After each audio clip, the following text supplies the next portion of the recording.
by the way, the craziest sentence in the entire Bible. Yeah, Like, yeah, let me fill up what is lacking in the suffering of Jesus Christ. Like, yeah, what the crap? Like, you can't say stuff like that, St. yeah, Paul. The yeah. Protestants, I mean, they'll like the reformers will come after you for things like that.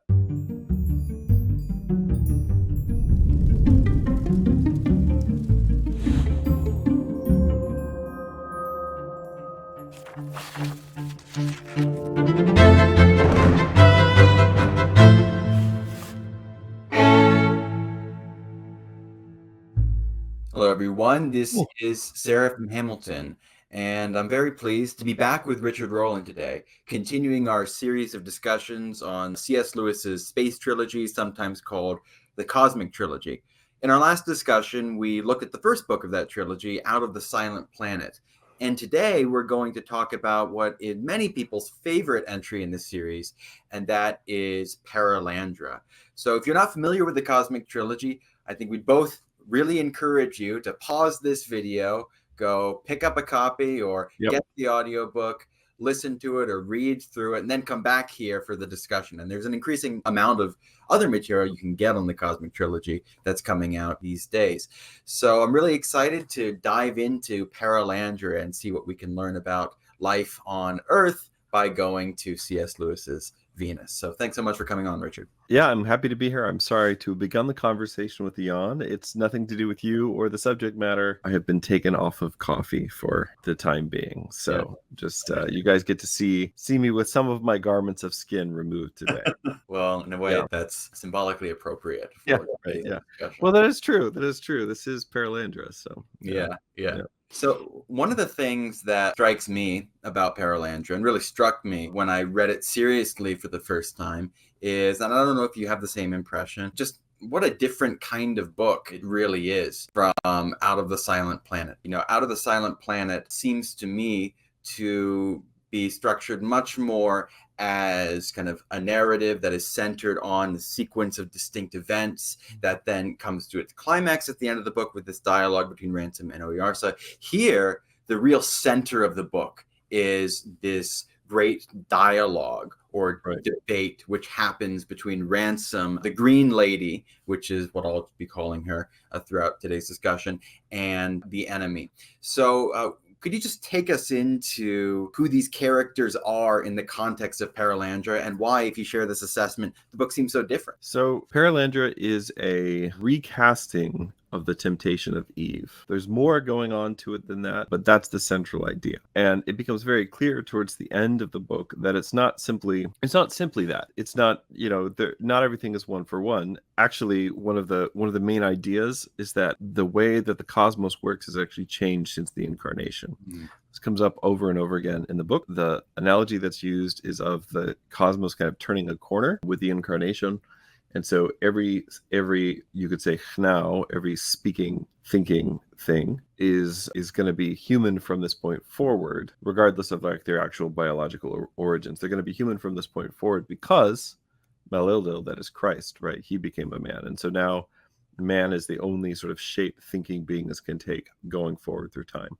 Yeah. So that's one of the interesting ideas. The other interesting idea, though, is that, of course, the devil is still out there, the deformed archon or Yarsa of Fulcandra or Earth, and he's eager to corrupt and destroy. And so the story begins actually with the story doesn't actually begin. The story begins in England, but we'll come back to that in a minute. But the story is mainly set on Venus, what in the world, in like the old solar language, is they call it Perelandra. So this is the name for Venus. As the first man and the first woman are beginning you could say their time in the garden or the time in paradise. And really it's the whole world is paradise. The whole world also is, representative of lots of specific ideas and associations with Venus from medieval symbolism. So for instance, Venus is primarily a water planet. Mm-hmm. And this is it's not hard to understand. It's because Venus represents the feminine. Of course, in classical illustrations, the most famous painting of Venus shows her rising up out of the sea beside Crete. And also this, everything on the planet has a kind of a coppery hue or texture to it, which is also related to like medieval symbolism around Venus. The association of copper with Venus and the goddess of love and the planet Venus and so on. Mm. So it's you could say, a very womb-like place, a very paradisical place, but also like there's the part of it that's still like a conventional sci-fi novel, especially by the standards of Lewis's time, is the part where, you know, it's sort of working through the flora and fauna of what it would be like if there was a world which is primarily aquatic, but not, you know, but the inhabitants are not necessarily amphibious. So then how would that work? And then actually kind of one of the genius things is that you start out sort of thinking that's just like a convention. So a lot of sci-fi literature of Lewis's time, the stuff that was being published in magazines of what at the time was called scientific fiction, now we call sci-fi or science fiction, would just be basically focused on trying to figure out what would life be like on a certain planet if this thing was different, right? And so on Venus, it seems like the proportions of water and dry land are more or less reversed. Or actually, no, I guess that's not right. That would be horrible. No, it's more like there's just a few fixed islands, and everything else is just like these sort of like floating vegetative rafts, which then develop, you know, forests and you know are the home to various kinds of fauna, but they're still like basically floating rafts of weeds. Yeah. And so you think at first he's just like, oh, this is just kind of sci-fi the way that we would expect it at the time. But then what happens is that you find out that Lewis has actually set up things perfectly for a kind of replay of Eden. Yeah. And so living a life on these floating rafts means living a life that's subject to like certain kinds of change, like a constant changefulness, basically. And so the prohibition, the thing that they're not allowed to do, is to spend the night, that is to sleep or to live on the fixed land. So there's at least one, maybe other kind of fixed islands on Perelandra, but they're the exception rather than the norm. And these are the places that the people of Perelandra are actually the Green Lady and her husband, the King. We find out later on in the book that their names are Tor and Tinadril, but that's the one thing they're prohibited from doing. So this is the tree of the knowledge of good and evil for them. Yeah. And so, like I said, one of the things that's really interesting to me about the book is the way that they show that the incarnation, the reality of the incarnation has changed, even the dynamics of temptation and the fall. And so Ransom has been sent there. So Weston, who was our big mega super brain scientist from the previous book, well, he's back and he's demon possessed. Yeah. And he's been allowed, and it's very clear that he has been allowed. Otherwise, I don't think he would have been able to build his little spaceship again. But he's been allowed to leave Earth and come to Venus, particularly, you know, basically to tempt or to test the Green Lady. Yeah. And then Ransom has been sent basically to take the other side. And so it's a very much a kind of like an angel on one shoulder, a devil on the other. But the representative of the angels is a man who's spoken with the angels. Mm-hmm. And that is Ransom. Whereas the representative of the devil is somebody possessed by him. Yeah. But they're both humans. And this is the thing that I wanted to say, is that there's now a level of human agency that God, by sort of taking human beings into his body, right? That human beings have become the kind of the main focal lens for the universe, or the main vehicle through which agency is now expressed in the universe. Yeah. And therefore, it's not just that Ransom has to go and, like, let's say, like, argue with the devil, but ultimately he's actually going to have to physically confront him. Yeah. In a really chilling kind of a sequence. Yeah, this is one of the most rich aspects of this book and Lewis's writing in general. He has a very keen appreciation, I think, for the way that the scriptures frame the course of history. It was several years ago that, especially as I was really getting deeply into biblical theology, this just gripped me, because the scriptural story, as we have it, is centered on this same kind of dynamic where the world was put under angelic administration for a period of time. Human beings were put under angelic tutelage. St. Paul says the Torah was given through angels. Jesus Christ in the Old Testament is the angel of the Lord. And then when he becomes a man, this isn't just God has become a man so as to communicate certain truths to us in a way that we can understand. It's a small part of it.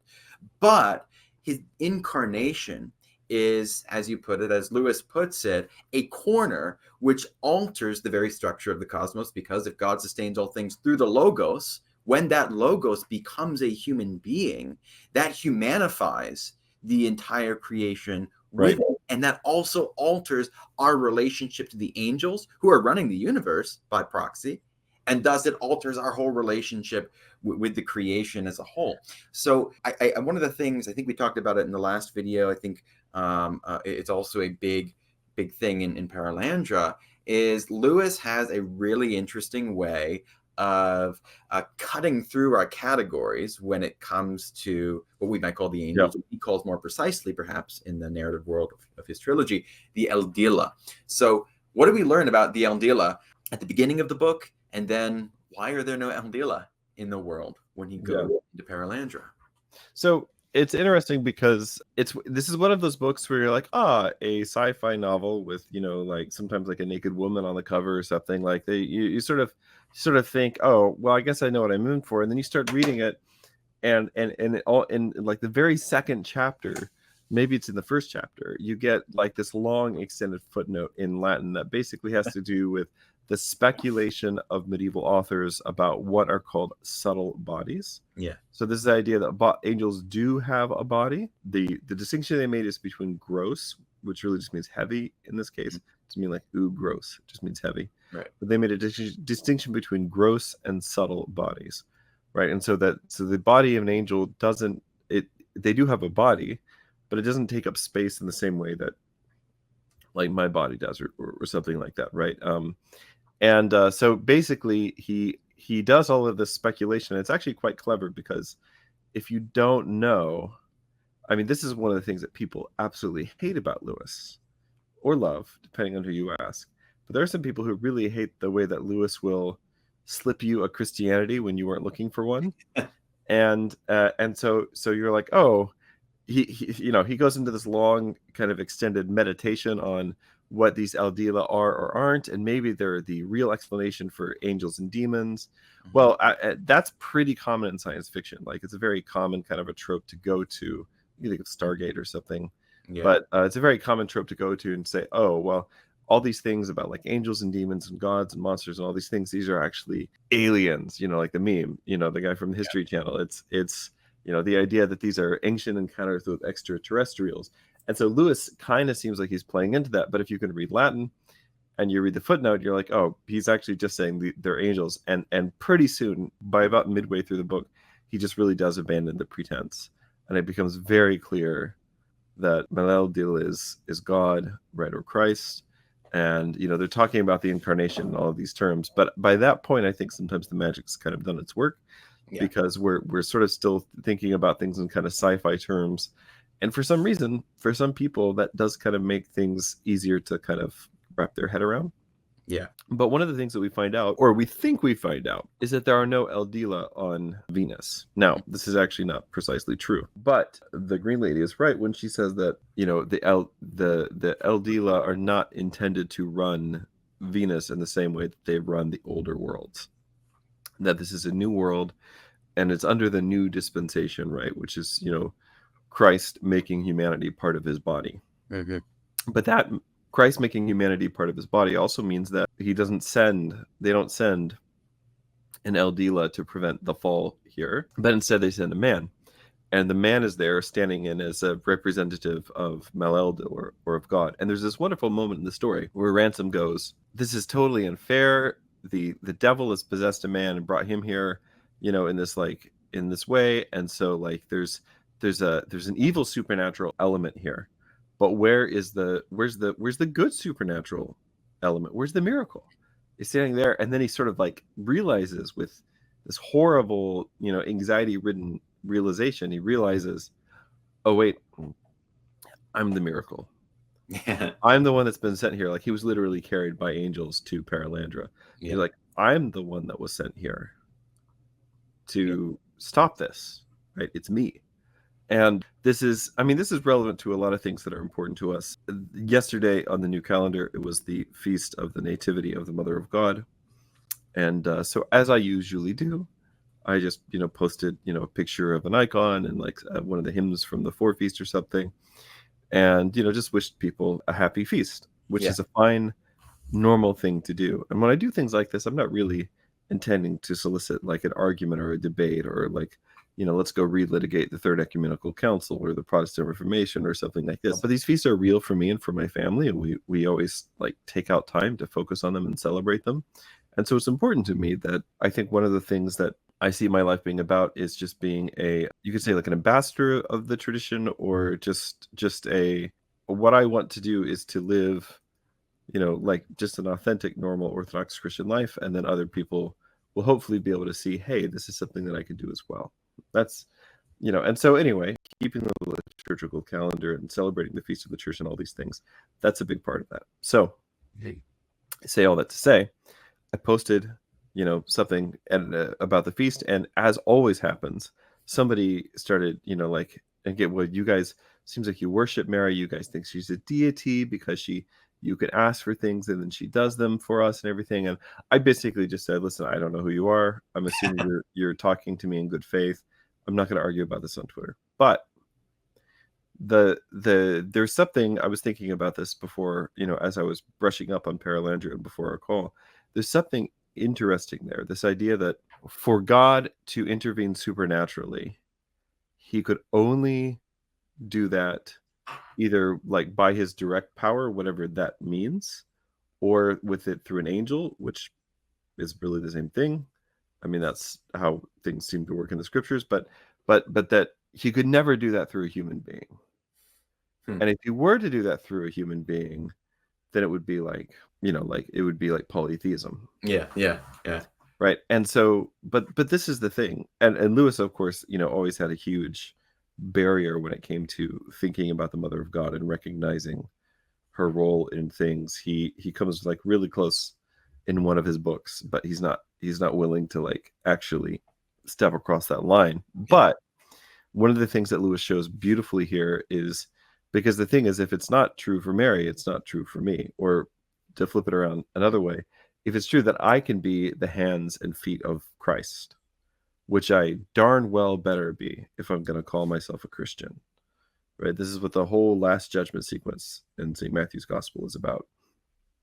It's about, did you act on my behalf? Did you act on my part, right?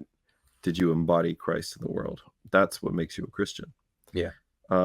And so if I believe that it's possible for me to be the hands and feet of Christ, sinful mortal that I am, how much more should it be the case that deified human being, that is a human being who is, entered into union with the Holy Trinity, how much more would it be the case that they would be his hands and his feet?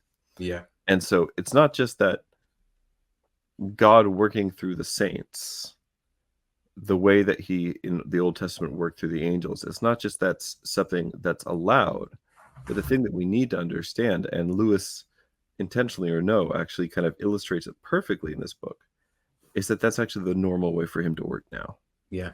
Right? Is that he's made humans part of his body. He's made us his hands. He's made us his feet. And so the normal way for Christ to work actually is through the saints. Yeah. And through the church. Yeah. Yeah. People have, when people have problems with that, whatever the problem is, from my perspective, it's certainly not a scriptural one, because this is one of the things which is laid emphasis on most in the scriptures, which is that, you see it in the book of Revelation. Just to give one example, Jesus goes up to the throne of the Father, and there are those under the altar who are awaiting for God's redemption or vengeance to be wrought on their behalf. And God says you have to wait until the blood of the saints is sprinkled on top of that. And then when that is offered up together with Christ, then you see what you see at the end of the book, which is the coronation of the saints in heaven, the redemption and vengeance of the blood from Abel to Zechariah, things like that. Or St. Paul in Colossians 1, where he fills up what is lacking in Christ's suffering for the sake of his body. Yeah, that's, by the way, the craziest sentence in the entire Bible. Yeah, like, yeah. Let me fill up what is lacking in the suffering of Jesus Christ. Like, yeah, what the crap? Like, you can't say stuff like that, St. Paul. Yeah. The Protestants, I mean, they'll, like, the reformers will come after you for things like that.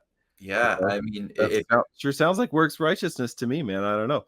If it wasn't scriptural language, I know nobody would be okay with that. I mean, I wouldn't say it. Holy Yeah. cow! Like, can you imagine saying such a thing? But the thing is that the thing that is lacking the only thing really that's lacking in Christ's sufferings is my participation in them, right? And yeah, so I think that this is one of the beautiful insights that I had reading the book this time. And there's a ton of great things in the book, but this is one of the beautiful insights that I had really thinking about it this time, because I've had this sinking feeling lately as we pursue certain changes that have happened in our life and our life in the church and everything the last few months.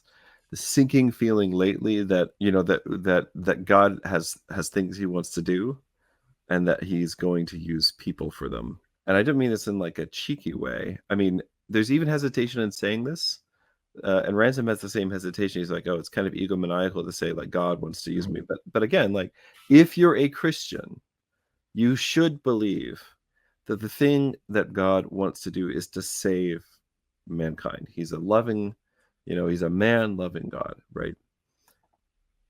The thing that he wants to do is to save and heal the human race and to unite us to himself. And the means that he has chosen to do that actually is us. So it's not, and so if you can come at that in a really kind of a sober way, I mean, it's a heavy thought, but it's something that's been on my mind a lot lately. And so, I've read Perelandra, I don't know how many times. I mean, at least a dozen probably since I was a kid, but I never really thought about this aspect of it before. Yeah. So I thought that's one of the things that really struck me on this read through as really remarkable. Yeah. Yeah. So when he does encounter the enemy in the body of Weston, and by the way, it's so interesting to me how Lewis really eloquently in narrative form captures the difference between the way that the devil relates to other wills and the way that God relates to other wills, how God elevates freedom, but the devil just absorbs the personality of Weston. I mean, it's remarkable how vividly horrifying it really is. But when he does encounter this cast of characters, the nature of the argument is, as you pointed out, about whether you can live on the fixed land. Yeah. And this leads into, I think, one of the centers, if it's not the center, of the dialogue or trialogue or argument that happens among these three characters. It's really about the nature of divine providence, the nature of the way that God's will relates to our will. And significance of the fixed land seems to be something, certainly it's like the tree of knowledge, in that it allows you to stretch out your hand and develop the world in a way that fulfills your intention. You can't do that if you're just always floating around and the waves are going to take you where they take you. You can't, settle down and build a house. You're just going to take fruit from a tree, and that's going to be your life day by day by day. So could you just open up the significance of the form of the temptation that Tinadrill or the Green Lady is laid with? Yeah, so there are a couple of things here that are really interesting to me. The first is that we find out at the end of the book that the fixed land is given to Tor and Tinadrill. Like, of course it is. The whole planet belongs to them. And here again, Lewis stumbles across something which I don't know how he knew this, because to my knowledge, Lewis never read very extensively of any of the Eastern Fathers. Athanasius.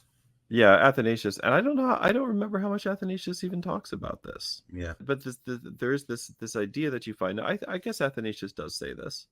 There's this idea that you find in the Fathers, especially in the East, that the tree of the knowledge of good and evil was always something which was intended for Adam and Eve to partake of in its proper time.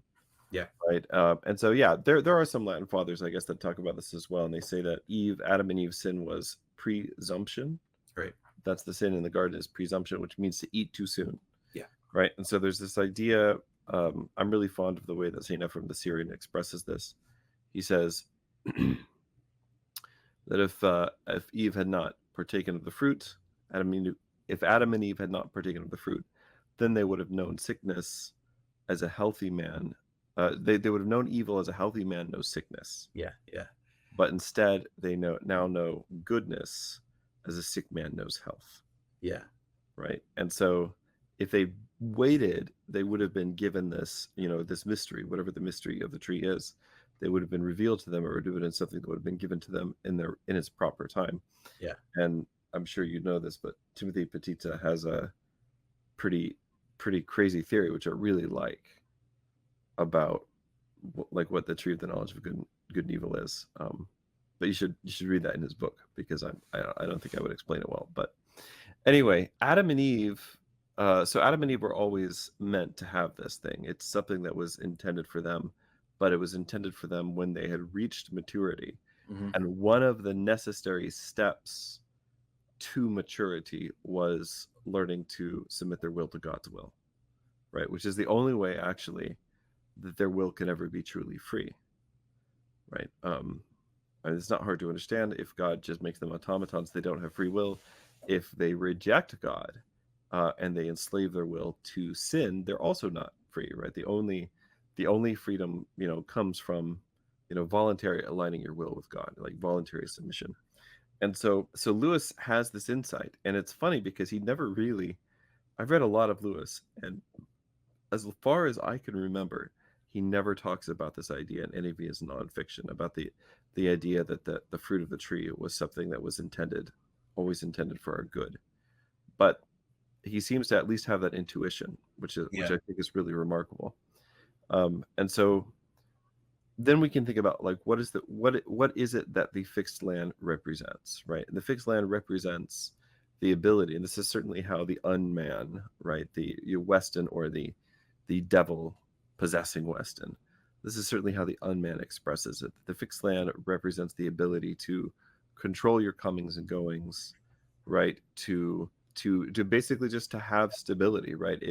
It represents, in a real way, the green lady's missing masculine half, right? And so one of the things that happens right at the beginning of the story is that Melildil sends a storm which separates Tor and Tinadril, separates the king and the queen, the green man, the green lady, separates them so that they can each undergo their own temptations. Yeah. And in the case of Tor, we're told a little bit about his temptation, that he is taken to fixed land, right? And there he's basically, put through the temptation of, hey, what if she falls?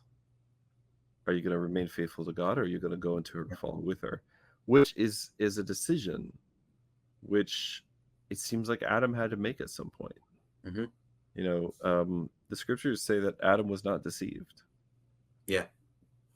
And so, but that he chose to disobey God voluntarily, not just because he was deceived or outwitted by the serpent, but because, well, who knows why.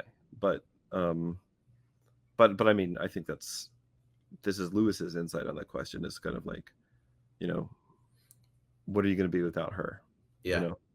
And so this is the and so you basically have, like, the feminine and the masculine are kind of torn apart, and the green lady is kind of without all the masculine things in her life, and she's just kind of going along happily until these earthlings come along, and one tries to tempt her and the other one tries to save her.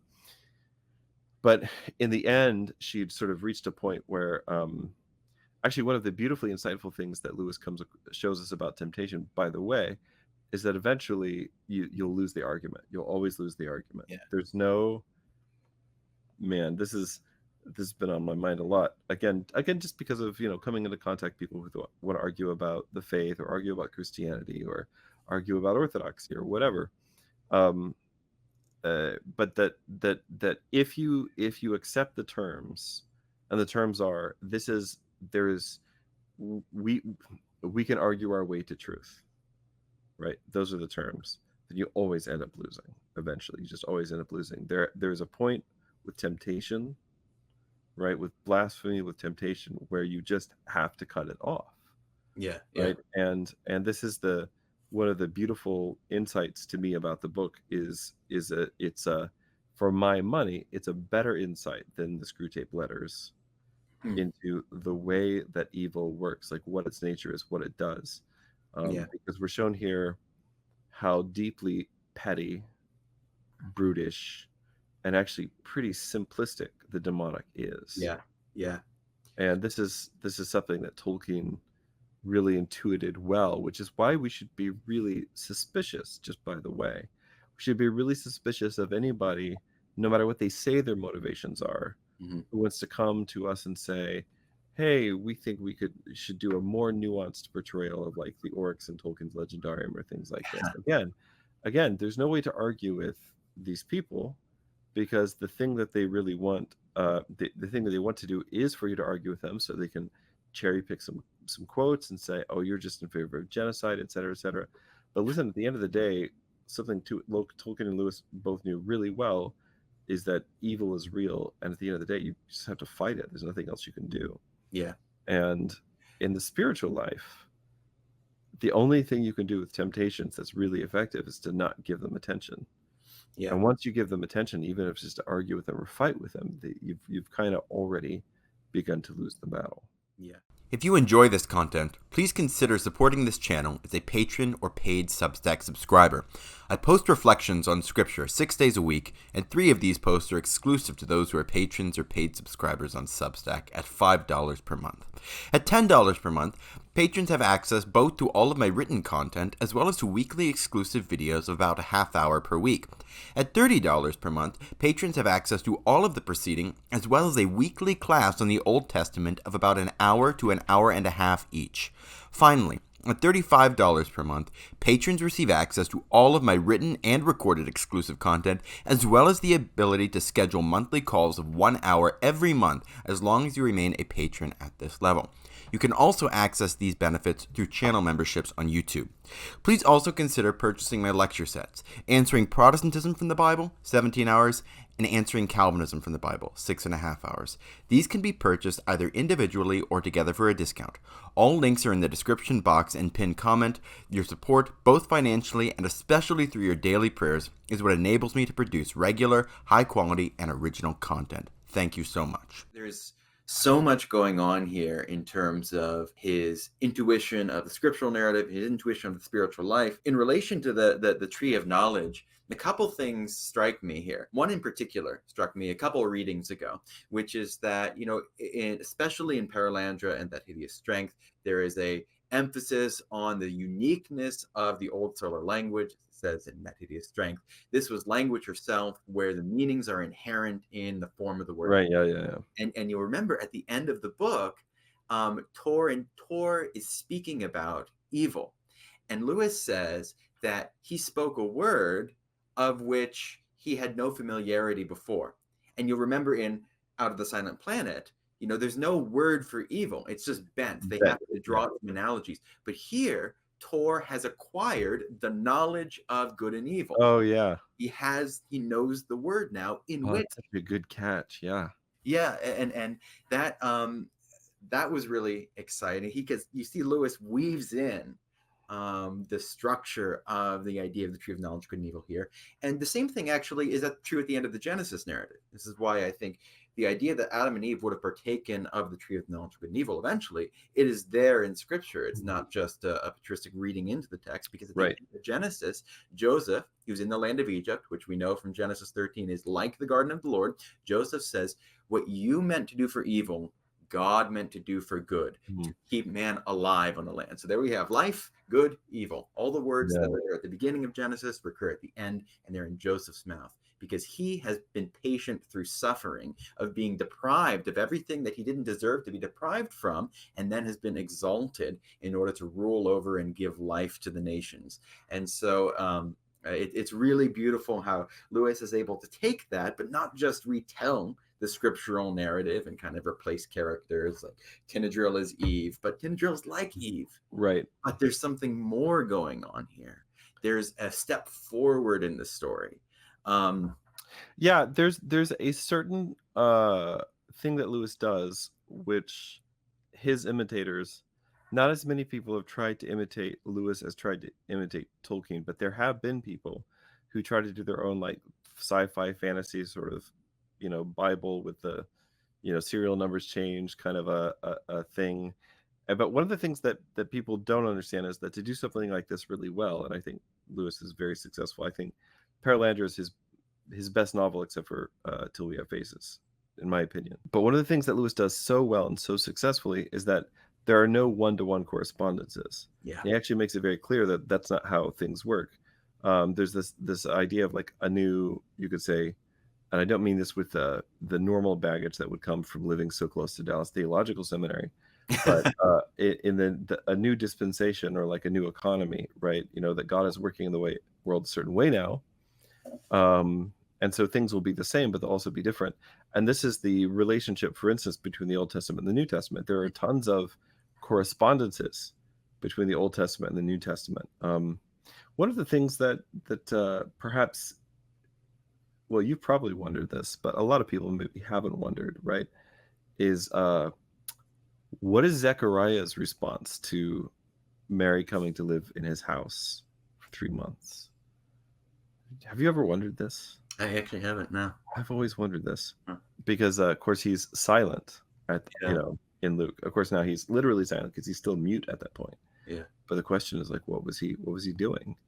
And so then, yes, last night I was doing some reading with my wife. I was reading to her the second metrical homily of Jacob of Seruge on the Annunciation.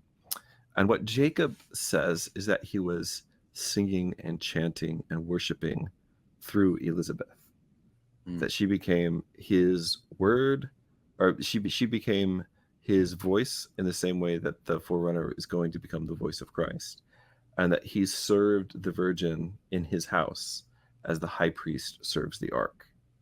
And of course, Zechariah is the high priest, or one of them, and so like it just, all of that clicks into place, makes perfect sense. And then I started thinking about these thoughts a little bit more. And if you look at the whole sequence of the ark coming to, this is a little off topic now, but anyway, if you look at the whole sequence of the ark coming to Jerusalem, where David is trying to have it brought there, right? Yeah. The ark, when it came back from the Philistines, the ark resided in a priestly household. And I forget the name right now, but it's at his threshing floor. Obed-Edom. What's that? Obed-Edom. I think. Yeah, that's right. Yeah, but he's what, if you look elsewhere in the scriptures, his name comes up as like part of the priestly household, like the Levitical line. So Yeah. they bring the ark to basically the house of a Levite, right? And Uzzah, the guy who reaches out and touches the ark and gets killed by God, right? He's actually one of his sons. Like, so he's probably grown up in this house with the ark, right? And he has like classic PK issues, you know, where he's like too familiar with holy things and he doesn't have enough reverence. And so when they're transporting the ark, he sort of thinks his hand is cleaner than the dirt, and he reaches out and he touches the ark and he's killed. So we know, of course, like the similarities between the sequence of bringing the ark to Jerusalem, and David says, "Who am I that the ark of my Lord should come to me?" And then Elizabeth says, "Who am I that the mother of my Lord should come to me?" But I think that also there's also an interesting correspondence between Uzzah and the forerunner, and that's a weird thing to say, but the forerunner was, but the ark was also in the forerunner's house, you know, when he was young, and he certainly knew something was going on, right? Because even as an embryo, right, even as a fetus in Elizabeth's womb, he's filled with the Holy Spirit. He reacts. He sees. He notes that Christ is there, and he wants to. Jacob says he wants to shout, but obviously he's not able to, so he dances instead, right?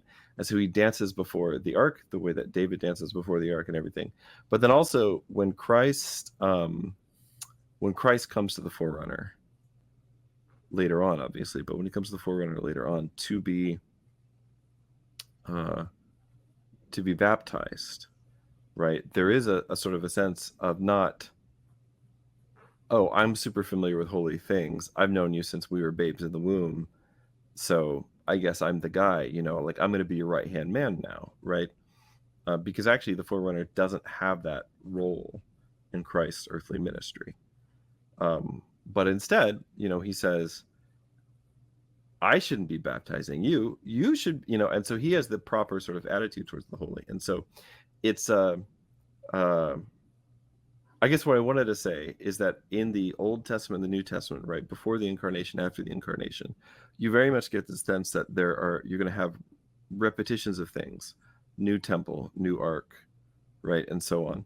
But then also those things they're not going to be one for one correspondent to this, because it's not really how typology works. Yeah. But that instead you're going to see that because the rules have changed now, things are going to show up, but they're going to show up in these really unexpected ways. So much so that, you know, is the forerunner, is he Elijah or not? Well, depends on who you ask. If you ask him, he says no. But if you ask Christ, he says yes. And that's how prophecies are fulfilled, and that's also how typology works. Is that you'll always end up like these things will play out again, but they'll not play out in exactly the same way, or they'll play out in a kind of like an unexpected and, you know, mysterious way. Yeah. But Lewis somehow does this really naturally. And so he's got this sense of if there was life on other planets, and one of those planets people were created with or awakened to sentience after the incarnation of Christ, that the rules would have to fundamentally change. So we're not just replaying Eden. Right. There are new players, right? There are new players in the game now. Yeah. We're not just replaying Eden. And in the same way, like the thing that Tor and Tinadril are going to have once they both pass their respective temptations and spoilers, they do, right? So we get to see sort of like a glimpse of our world unfallen, except it's not quite our world unfallen, because things are also different now. Yeah. Right. And in that sense, they're sort of the recipient of what we've gone through in our world, and they're the recipients of the benefits of the incarnation without actually having to have done the whole sin part. It's I think when you look at the biblical language of knowledge of good and evil, one of the closest analogs is in Kings, where Solomon says, I'm a youth, I have this great burden on my shoulders. Give me the wisdom to discern between good and evil, which obviously means to have the wisdom to actually reign as king. And in the New Testament, we're told that Jesus elevates us over the angels so that we are crowned with glory and honor. We kind of take up our scepters through the cross and are given dominion over the creation, really for the first time in history. And I love how at the end of this story, you find, and I find something particularly just beautiful about how Lewis seamlessly takes this idea of Venus as the morning star and ties that phrase into this narrative, that this is the first fruit of the incarnation, where those who are of the body of Adam, who are in that likeness, are given their crowns. And actually then Tor is called Tor Oyarsa Perelandra. He is now Oyarsa. His word is the Archon. Yeah, and he does what what Adam ought to have done, is give names to everything, not just the animals God brings to him, but go out there and begin to kind of develop the world. But by the way, just now I'm thinking I misspoke. So Obed-Edom is where the ark comes to rest after Uzzah gets killed. Mm-hmm. But the priestly house that it was in was the house of Aminadab, which is where it was after coming of fulfilled. Right. Anyway, sorry, somebody out there will be in the comments like already. Yeah.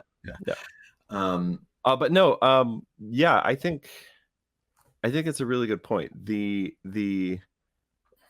naming function. I mean, I'm honestly like super bummed that we only get the half of them. Perelandra is actually only half a novel. We should have gotten like what Tor went through as well, like what Adam went through. Yeah, but it's not how it is in Genesis either. Yeah.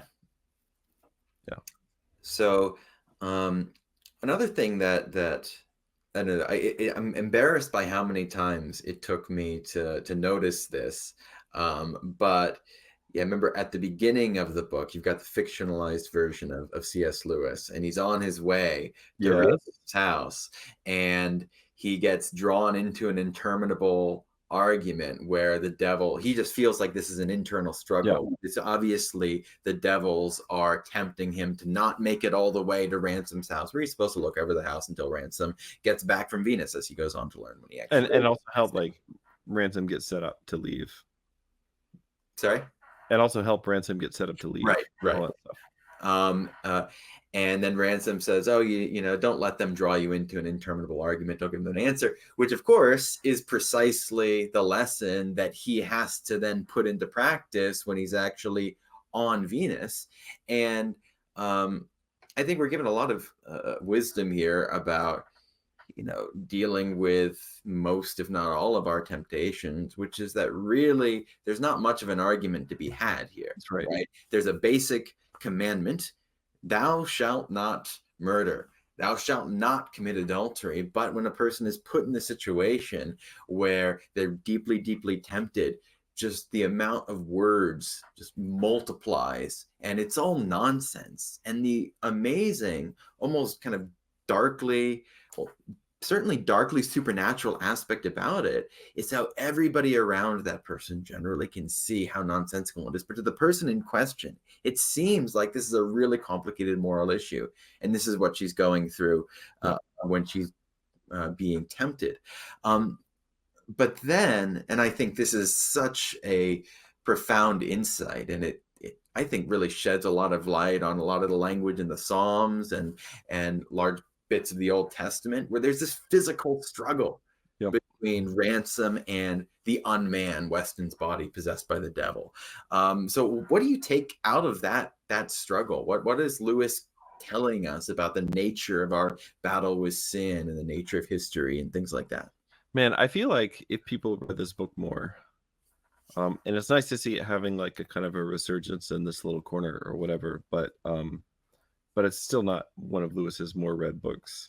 Yeah. But I feel like if people read this book more, this is the scene that should make them really uncomfortable. Should make them really uncomfortable because, how do I put this? You know, St. Paul is very clear. We do not wrestle against flesh and blood, but against principalities and powers, right? But that, and this is an idea that Lewis will develop in his essay, which everybody should read, called "Why I Am Not a Pacifist." Yeah. Now, I am like, how do I put this? I had an uncle who flew planes in Vietnam, and he told me he was a pacifist until people started shooting at him. and that's probably where I'm at. You know, I'm not the sort of person who, I'm certainly no shrinking violet. You know, people know I, you know, actually love fighting as a sport, as an activity, things like this. But, you know, in general, I like to kind of tell myself that, you know, that I'm not going to look to, you know, violence to solve my problems and all these other things. And anyway, these are things that we like to tell ourselves as like polite modern people. But Lewis and Tolkien lived through a period in time when it really did become necessary to resist evil by force. Yeah, that's it. Sometimes that has to be done, and certain people are called to do it. And that's what Ransom is called to do here, because the thing is that the interminable arguments, right? Engagement, dialogue, discourse. These are always battles the enemy wins, right? And the reason the reason the enemy always wins these battles is again because they're being held on his terms, right? That's actually what the enemy wants. And so there, you know, there is a certain time where you do have to sort of draw the line and say, like what Ransom keeps saying to himself, this can't go on. At some point, this has to stop. Now, hopefully, this will not mean any of us are ever asked by God to, like, you know, physically attack and kill a demon-possessed person. This is a novel. This is, you know, like an extreme case. But I do think that we need to be thinking about the ways that we engage the culture, when we engage the culture, the ways that we but also, you know, you're supposed to take everything in the Psalms, for instance, and apply it to your own life, your own passions, right? At the end of the day, like the thing you have to do with your temptations, the things that you have to do with your passions, the things that you have to do when you're tempted by evil in the world, when this stuff comes after your family, when it comes after your children, is that you have to be pretty ruthless with yourself and pretty ruthless with sources of temptation, and like cutting these things out. Because if you just say, no, I'm probably strong enough, I can handle it, right? Oh boy. I mean, like, I don't know how much trouble I want to get myself in here, but I guess I'm on your YouTube channel, so it'd be mostly you getting in trouble. See, this is why I don't do my own channel, by the way. So I saw this article somebody was passing around today. People don't know I was homeschooled. I homeschool my children, so my kids are like second generation homeschoolers. Yeah. And it was a good experience for me. It's been great for them.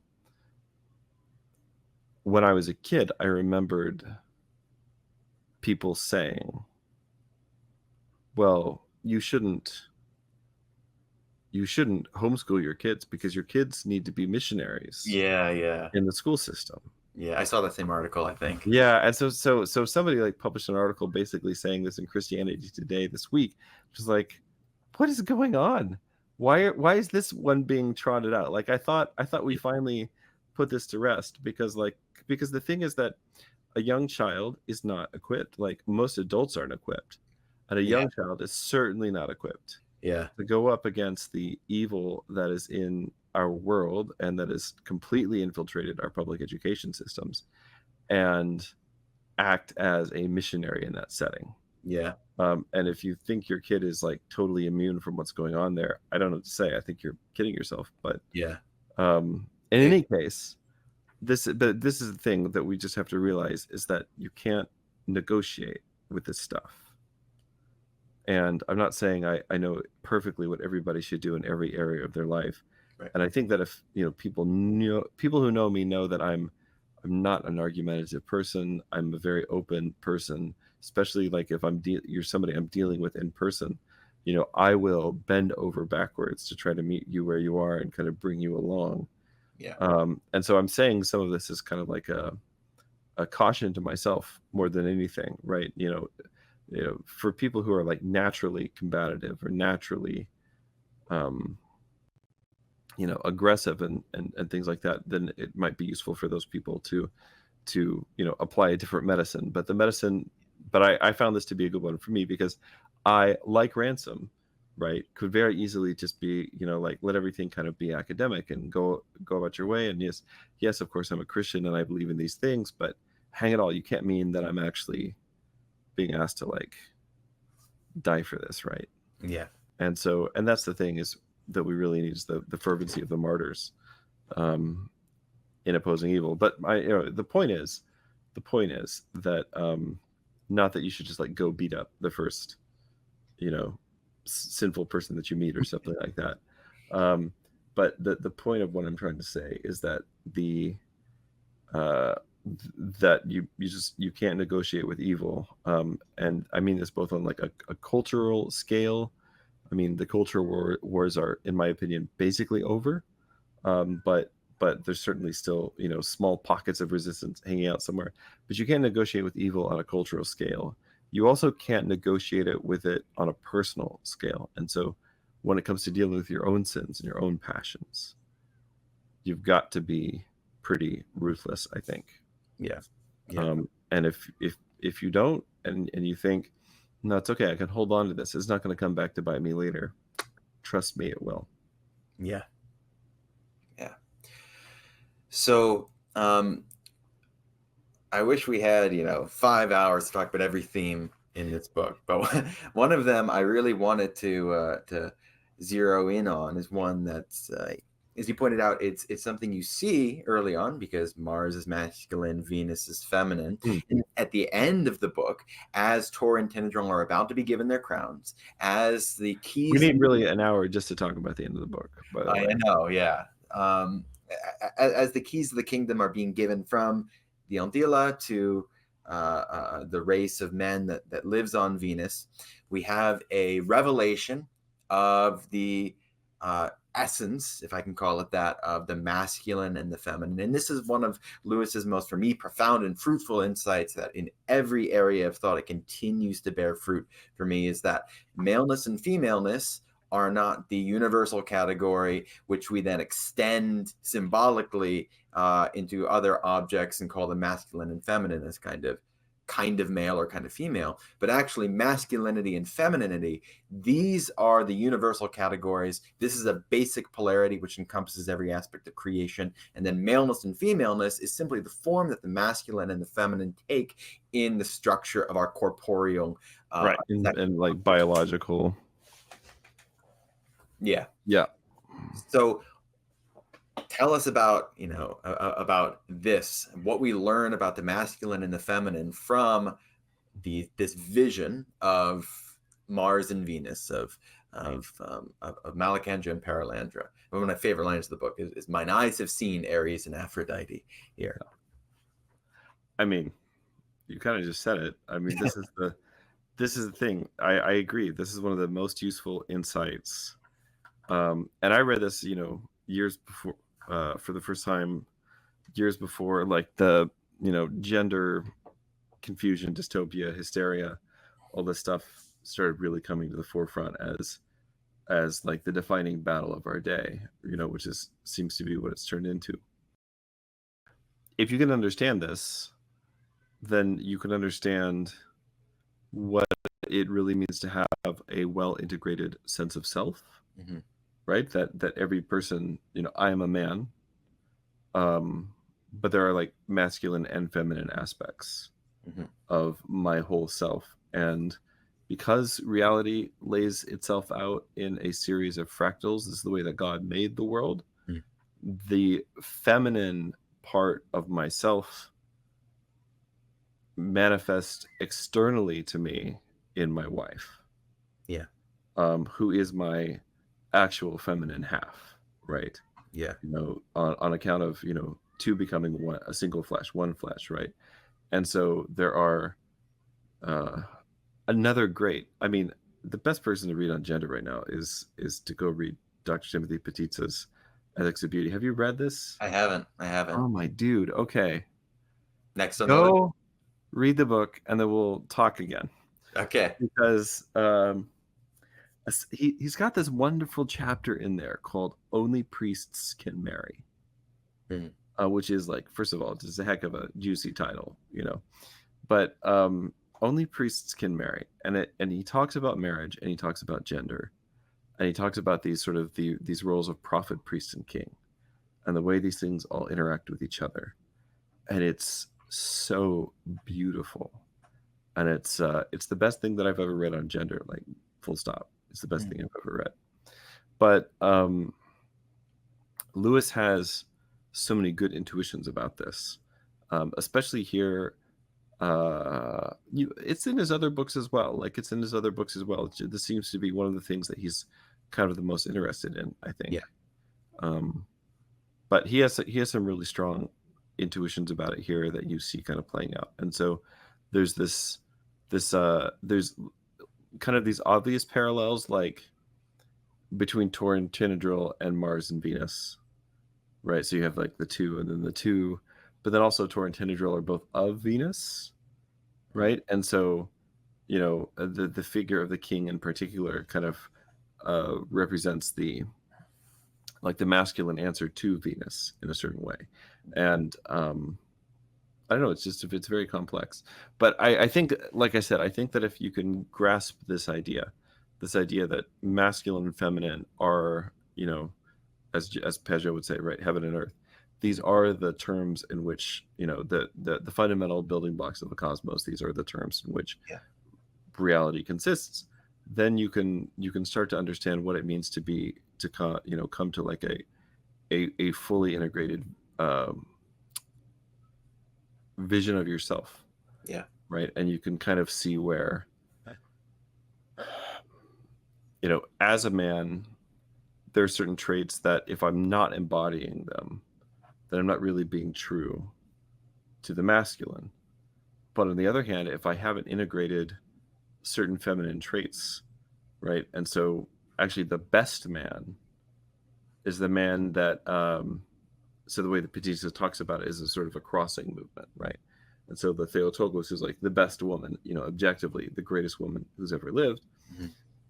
She becomes a general and the wall of the city and the protector and all these other things that are kind of like traditionally masculine roles, Mm. right? And she's only able to do that because she's the most feminine thing. Mhm. And so because of it, she's able to sort of cross over. And then you have Christ, describing himself as a mother hen or something like this, or a really good example of just this is just the priesthood in the Orthodox Church. The way that the priest is he's the most male man, right? But that fatherness, right, is so strong in him that it allows him to take these roles of I mean, literally the one who feeds you with a spoon, right, which is kind of this traditionally feminine role. Yeah. And so, but that only works, right? It's not. It would be like repulsive or gross or something if it was like, just like everything that we have happening in our society now, as far as people trying to play with gender in these different ways. The only reason that those roles work the way that they do is because the masculine and the feminine are perfectly embodied. Mm. And they're so perfectly embodied that you're actually able to kind of like then cross, and that crossing motion is that's the priestly action that Petitza means when he says only priests can marry. So like you have like a prophet, which is the feminine role, and then the king, which is the masculine role, and then the priest is kind of created in the space between them. Wow. So, anyway, it's an incredible chapter. I mean, you should read the whole book, and it's a tricky book to read because each essay in the book builds upon the previous ones a little bit. Mhm. But I think that chapter mostly stands alone on its own pretty well. Yeah. So anyway, I like I said, I really recommend it. But take your advice there. Yeah. So, but to me, this is one of the most important concepts in the book. There's also a really great concept here I want to just mention at the end, where he kind of plays around with this idea of, and we'll get this again in that hideous strength, this idea that there's a kind of I don't know, like a web, or like, like a cosmic capillary system or something like that, so that there are terrestrial versions of Mars and Venus. Yeah. And they're the ones that are imperfectly, because they're fallen, they're the ones that are imperfectly embodying the concept. Mm-hmm. And so that's why our Venus is kind of a loose woman. Yeah. Right. And there's a reason that our Mars is so brutish and ill, like fortuna major, infortuna major, right? Like the greater misfortune, right? Because he's because of all the bad things war can mean, right? That they've come to mean on Earth. But then Lewis sees their equivalents in deep heaven and the things that these things could have really been. And this somehow seems to be Lewis also kind of making a compelling argument for the classics and the classical tradition, and kind of what to make of these things as believers. Yeah. And it seems to be this idea that there are, even in those stories, that even in Homer's time, there's a certain chapter or book of the Iliad which was usually not allowed to be performed in public. And people debated about whether or not Homer even really authored it, because it portrays Hera seducing Zeus, and people just thought it's not really appropriate to talk about the gods in this way. And so, and can the Most High God, right? Can he be seduced the way that a human can be seduced, and all these other things? And so, like, even at the time, these stories were kind of shameful, and people forget that, by the way. But even at the time, these stories were shameful, and people thought maybe it's not proper to tell these kinds of stories. So then the question becomes, but what is in them that is true, right? And so there are things about terrestrial Venus which still reveal to us the nature of the feminine, the nature of love, the nature of desire, all these different things. Yeah. But also, we just have to keep in mind that the story has been corrupted in certain ways by a lot of layers of you could say enemy propaganda. Yeah. So, but of course Lewis is not the guy to chuck those things out because of that. And so he kind of this idea was always really attractive to me as a young person, and still, you know, at night when I look up the night sky, I look up at Venus, I think about this a lot. Yeah. Yeah. So I mean, there's a million other things we could dive into. But by the way, he literally sent Lucifer to the morning star. Yeah.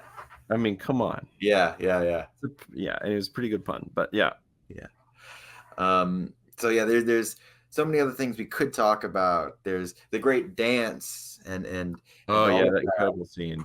So I know we're drawing towards the end, probably drawing towards the end of your coffee-free energy here. But is there anything you want to lay some stress on as we kind of fade out here?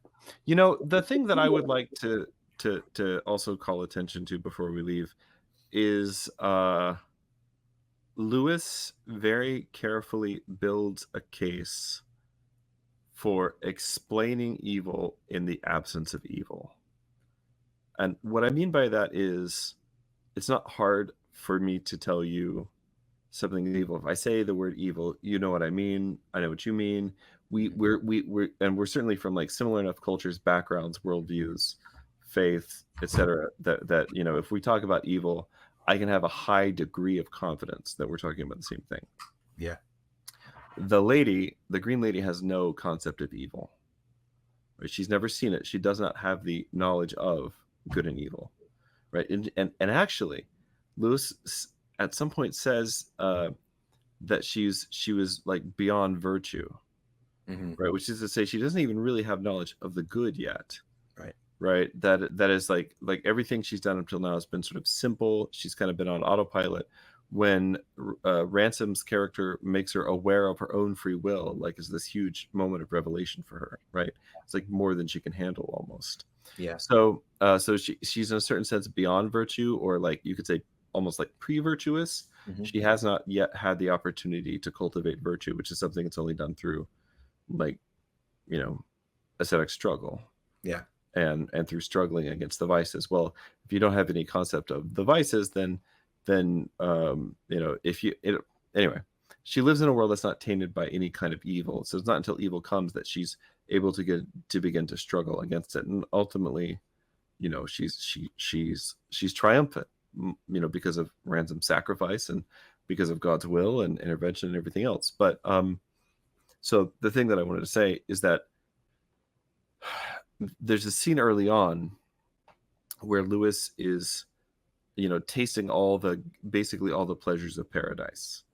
This is a very medieval scene kind of in its theme, but it's also very much a you know, something that you would have easily imagined in the science fiction novels of the 40s and 50s, right? Of, you know, on an alien landscape, and now you're going to get sort of like naturalists, you know, biography of moving through the alien landscape and testing things out and figuring out what's good to eat, what's not, and so on. And but each time he experiences one of the pleasures of the landscape, he immediately is like, oh man, I want to eat another one of those right now. Or, man, this fruit is okay, but the berries in here, they're really good. And if we were on Earth, we would like figure out a way to selectively breed this thing so it'd just be all berries, you know, and things like that. And so he defines this basically built an idea of sin, which is wanting to eat the fruit again. And he's very consciously using fruit eating as his main metaphor for sin, by the way. But the metaphor that he builds for sin is this concept of wanting to eat the fruit again, which is actually a form of ingratitude, right? It's a form of ingratitude because it says, you know, the last one wasn't enough. I'm not grateful for that. I'm not grateful for what God sent my way. I want more than I have. And this is interesting because ingratitude is not really evident as a motivation for the fall in Genesis, but it is in Romans chapter 1. Mm-hmm. When St. Paul is talking about the fall of Adam and Eve, he says that ingratitude is the thing which leads immediately to idolatry. Yeah. But Lewis builds like a really beautiful case for that, and during his dialogues with the Green Lady, he will basically develop a metaphorical language for talking about sin to somebody who's never seen a crime before. Yeah. Right. And this becomes like a key part of it. And anyway, I just think that's really brilliant. It's really well done. And something that's really worth thinking about as we think about how we think about sin in our own lives, talk about sin in our own life. You know, he even says, you know, well, is this the root of all evil? No, of course not. The love of money is the root of all evil. But then he's like, but why do people love money? Yeah. It's because exactly they want to do this. They want to control the outcomes. They want to repeat goods. And they're not willing to take the next thing that God sends them. You know. Yeah. So Yeah. I think that was one of the first things that really struck me when I read Perelandra years ago, and it's something that's stuck with me for a long time since. I mean, you can even think of the extreme versions of this in our society today are things like pornography, right? And this is exactly the kind of hold that pornography has over you, but it's also like the kind of hold that anything addictive has, right? Where it gets you in this loop of like gratification, right? And so you want the next thing, and so in this case, paradise is then kind of envisioned as a place where one taste is enough, a place where there's satiety, that is like satisfaction, and that this is what paradise is. And if you can live your life this way, then you're living in paradise. So. Wow. Well, thank you so much, Richard. This has been awesome. There's so much more we could talk about, but God willing, we'll get into some of those themes as they are perpetuated into that hideous strength, which is. I look forward to it, man. This is. We might have to do a two-parter. We'll see. I mean, it's a longer book. Yeah. Well, that would be great. So thank you so much, and we will see you then. Yeah. Thanks, everyone. If you enjoy this content, please consider supporting this channel as a patron or paid Substack subscriber. I post reflections on Scripture 6 days a week, and 3 of these posts are exclusive to those who are patrons or paid subscribers on Substack at $5 per month. At $10 per month, patrons have access both to all of my written content as well as to weekly exclusive videos of about a half hour per week. At $30 per month, patrons have access to all of the preceding as well as a weekly class on the Old Testament of about an hour to an hour and a half each. Finally, at $35 per month, patrons receive access to all of my written and recorded exclusive content, as well as the ability to schedule monthly calls of 1 hour every month, as long as you remain a patron at this level. You can also access these benefits through channel memberships on YouTube. Please also consider purchasing my lecture sets, Answering Protestantism from the Bible, 17 hours, and Answering Calvinism from the Bible, 6.5 hours. These can be purchased either individually or together for a discount. All links are in the description box and pinned comment. Your support, both financially and especially through your daily prayers, is what enables me to produce regular, high quality, and original content. Thank you so much.